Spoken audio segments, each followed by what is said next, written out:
Muy buenos días, queridos estudiantes. Quiero darles la más cordial bienvenida a una nueva sesión del área de Ciencias Sociales.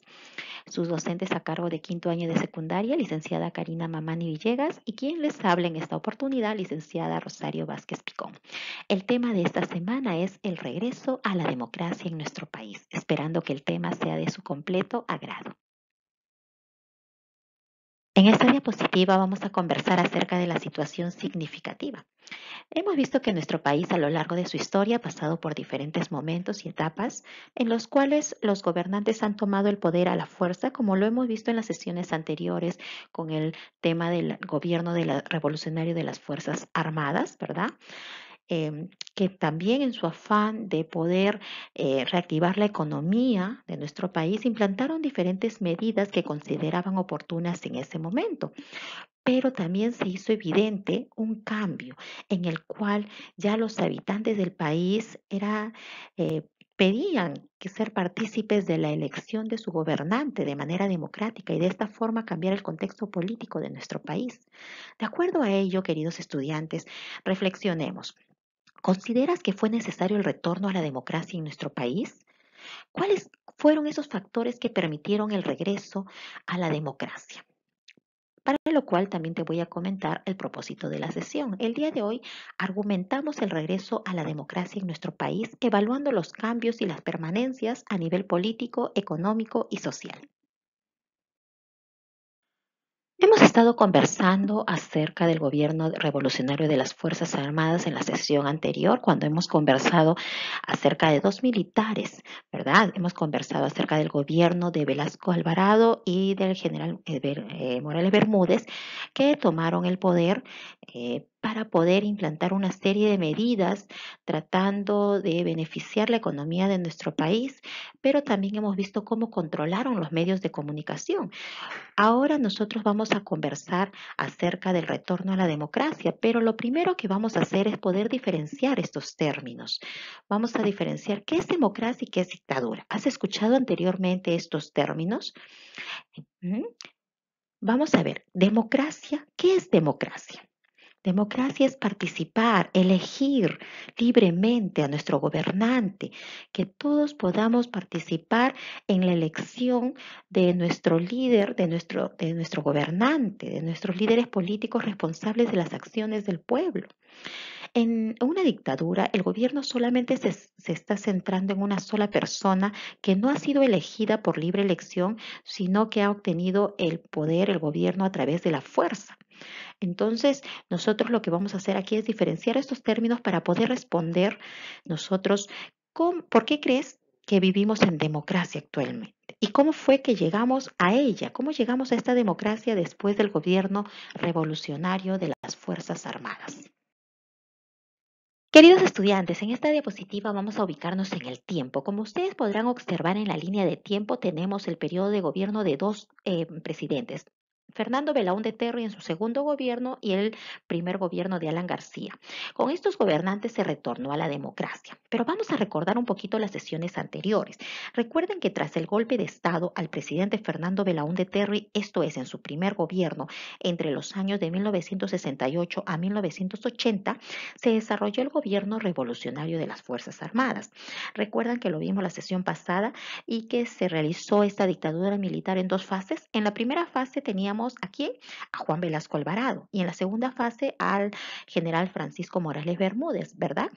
Muy bien, pues después, hacia 1978, debido a las presiones sociales, políticas, económicas de diversos sectores ya de la población peruana, el general Morales Bermúdez convocó a elección de una asamblea constituyente y luego a elecciones presidenciales. Esta asamblea constituyente, que se realizó su elección en el 18 de julio de 1979, contó con la participación de los principales líderes y representantes de diversos partidos políticos del país. En total tuvo 100 representantes. ¿Y quién presidió esta asamblea? Pues el líder aprista Víctor Raúl Aya de la Torre. ¿Cuándo se instaló esta asamblea? El 28 de julio de 1978. ¿Con qué objetivo? ¿Cuál era el objetivo de esta asamblea? Era redactar una nueva constitución política para que de esta forma se retorne a la constitucionalidad democrática. Entonces, fue ya la 12ª constitución política de nuestro país, la que reemplazó a la de 1933. Fue redactada por la Asamblea Constituyente de este año, precisamente de 1978, y se promulgó el 12 de julio de 1979. Y entró en vigencia. ¿Cuándo entró en vigencia? A partir del 28 de julio de 1980. Ya con la inauguración del segundo gobierno precisamente de Fernando Belaúnde Terry. Esta constitución estuvo vigente hasta el año de 1992, que luego fue suspendida por el gobierno de Alberto Fujimori, y ahí entró en vigor ya la nueva constitución de 1993, que ya lo vamos a ver más adelante, ¿verdad? Pero a ver, ¿cuáles son esos aspectos importantes que tuvo esta constitución de 1979? Para empezar, se veía la bicameralidad del Congreso, se prohibía la reelección presidencial inmediata. No había pena de muerte, sino solamente por traición a la patria en caso de una guerra con el exterior, ¿no? Con otro país. La educación que daba el Estado ya debía ser gratuita en todos los niveles. El Estado reconocía el derecho a la estabilidad laboral, se garantizaba la economía social de mercado, el Estado ejerce actividad empresarial, el presidente de la República estaba facultado a disolver la Cámara de Diputados si ésta censuraba o negaba el voto de confianza, ¿no? A tres consejos de ministros, como también lo hemos visto nosotros ya actualmente, ¿no? En algunos casos, ¿no? Entonces, vamos a ver que estos aspectos que acabamos de mencionar, estos factores permitieron el retorno a la democracia en nuestro país luego del gobierno revolucionario de las Fuerzas Armadas. En esta diapositiva, queridos estudiantes, vamos a ver el gobierno de Fernando Belaúnde Terry. Vamos a ver que el presidente del Perú en ese momento, el general Francisco Morales Bermúdez, como ya habíamos dicho, había instaurado una asamblea constituyente, la cual ya convoca elecciones para el 18 de mayo de 1980. Para estas elecciones se presentaron en total 15 candidaturas, es decir, hubo muchos partidos políticos que participaron. Sin embargo, ya un día antes se inició la lucha armada de Sendero Luminoso, que vamos a ver también. Los resultados generales fueron favorables a Belaúnde Terry, ¿no? De Acción Popular, con el 45%, seguido de Villanueva del Campo, y en ese momento, por primera vez en el Perú, después del gobierno revolucionario de las Fuerzas Armadas, en el Perú se hizo ya uso del voto de los analfabetos. Por ello, el Perú retorna a la democracia tras 12 años de dictadura militar. Los primeros pasos, como hemos mencionado, para este retorno del Perú a la democracia fue la elección, ¿no?, de la Asamblea Constituyente de 1978, la promulgación de la Constitución de 1980, las elecciones de 1980 con la participación en la vida democrática de diversos partidos y movimientos políticos, y también vemos que el presidente de ese momento, Fernando Belaúnde Terry, que ganó las elecciones, asume por segunda vez la presidencia del Perú. Vamos a ver cuáles son aquellas obras que, que realiza el presidente Fernando Belaúnde Terry. Entre sus principales obras que realizó se instaló el Tribunal de Garantías Constitucional en Arequipa, se reformó el Código Civil, se crea la nueva unidad monetaria, que era el INTI, se extienden las centrales hidroeléctricas de Cañón del Pato en Ancash y Machu Picchu en el Cusco. También vemos que se edificaron en Lima los penales de Canto Grande y San Jorge. Entró en funcionamiento el Ministerio Público. Pero también vamos a ver que durante este gobierno se inicia la época del terror, ya que junto con la droga que se hizo presente, también empezó el terrorismo, el cual originó en lugares totalmente alejados como Ayacucho, ¿no? Estaban en los principales grupos terroristas, que eran Sendero Luminoso y el movimiento revolucionario Tupac Amaru, que ellos lograron consolidar su fuerza en este departamento, sobre todo de Ayacucho, por varias razones. Las características socioeconómicas de los habitantes de este lugar y también las condiciones socioculturales y las tácticas iniciales que habían utilizado ellos para sembrar el terror en esta población, ¿verdad? Vamos a ver, queridos estudiantes, que los últimos meses del segundo gobierno de Fernando Belaúnde Terry fueron sumamente difíciles, ya que la situación económica de nuestro país, los problemas sociales, entre ellos el narcotráfico, el terrorismo, además de la deuda externa, marcaron el final de este gobierno.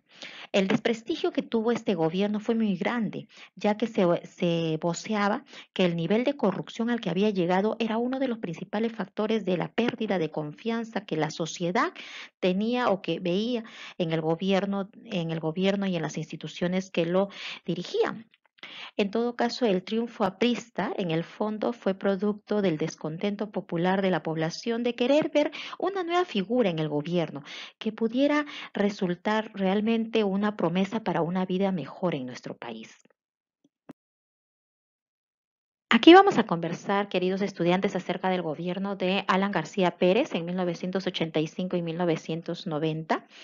En las elecciones de 1985 se presentó Alan García Pérez, el líder del partido aprista en ese momento, derrotó a Alfonso Barrantes, que se presentó por Izquierda Unida, y él prometió un gobierno para todos los peruanos. Pero vamos a ver que el contexto en el año de 1985 en nuestro Perú se encontraba en una guerra interna, ya que habíamos mencionado inclusive en la diapositiva anterior que habían dos grupos subversivos que se enfrentaban a las fuerzas del Estado. Teníamos Sendero Luminoso y el movimiento revolucionario Tupac Amaru, más conocido como MRTA. Este conflicto se expandía y causaba cuantiosas pérdidas humanas y materiales. El 19 de junio de 1986 se produjo la matanza de los Penales y murieron más de 300 senderistas en Lurigancho y en Frontón. Hubo muchas ejecuciones extrajudiciales. Se crea también el Ministerio de Defensa y la Policía Nacional del Perú y se inaugura el Museo de la Nación. Vemos también que en cuanto a la política de Alan García Pérez, cuando Alan García él anuncia que su gobierno iba a limitar el pago de la deuda externa al 10% de los ingresos por exportaciones, el Fondo Monetario Internacional declaró al Perú como un país no elegible. El Perú dejó de ser sujeto de crédito internacional para importantes agencias de cooperación económica, como por ejemplo el Banco Interamericano de Desarrollo y el Banco Mundial, que lo hemos visto en sesiones anteriores también. Y muchas obras públicas que se habían aprobado en el segundo gobierno de Fernando Belaúnde Terry no pudieron ser ejecutadas, quedaron paralizadas precisamente por esta falta de dinero. Aparte que también nos nos hemos aislado en ese momento internacionalmente con otros países ya que no pagábamos la deuda. Em, por eso, estas son algunas de las características o de las obras que se realizaron en el gobierno de Alan García Pérez. También vamos a ver que en 1987 las reservas del Estado ya se agotaban y la crisis comenzaba a manifestarse terriblemente. Las inversiones escasearon, la inflación crecía cada vez más en forma muy alarmante. Existía mucho hambre, miseria y desocupación. Los gremios de los trabajadores se movilizaron contra el programa de ajuste del régimen aprista. Los paros y marchas fueron constantes entre 1988 y 1990. En este primer gobierno de Alan García Pérez, que terminó en medio de una de las más profundas crisis económicas, sociales y políticas y morales de nuestra historia republicana. Entonces, aquí chicos, debemos preguntarnos es que si algunas de las de las obras que nosotros hemos mencionado, de estos gobernantes con los cuales se retornó a la democracia, hasta ahora podemos ver que se mantienen en la actualidad. Podemos ver que hasta ahora han tenido consecuencias hasta nuestros días. Aquí vamos a conversar acerca de las migraciones y los conflictos sociales. Debido a esta situación en la cual nuestro país vivía conflictos sociales con estos grupos subversivos y también había una constante migración de la sierra a la costa, esto llevaba a un desbalance de la fuerza laboral que llevó a la formación de estos grupos guerrilleros y al fortalecimiento de estos grupos guerrilleros como el MRTA y Sendero Luminoso, que ya existían desde el gobierno de Fernando Belaúnde Terry, como lo hemos visto, ¿no? Entonces, nosotros vamos a reflexionar en cuanto a lo que acabamos de conversar y te pregunto, ¿consideras que en la actualidad se ha logrado acabar con estos grupos guerrilleros o todavía tenemos algunos remanentes en nuestro país? ¿Y de qué forma crees tú que están actuando los remanentes todavía de estos grupos subversivos en nuestro país? Querido estudiante, esperando que el tema haya sido de tu agrado, acá te voy a presentar el reto, pero lo vas a encontrar en la ficha práctica que está también anexado en CIAWEC en formato Word para que lo puedas realizar y enviar posteriormente a tus docentes. Aquí tenemos la metacognición, las preguntas de autoevaluación. ¿Qué fue lo que aprendimos el día de hoy? ¿Te gustó el tema? ¿Consideras que era importante el retorno a la democracia en nuestro país? ¿Cómo fue que se dio este retorno a la democracia? ¿Qué dificultades presentaste en la sesión y cómo superaste estas dificultades? Querido estudiante, esperando que el tema haya sido de tu completo agrado, nos encontramos en una nueva semana con otro tema interesante del área de ciencias sociales y recuerda que ser bonifacino es un compromiso de honor. Buenos días.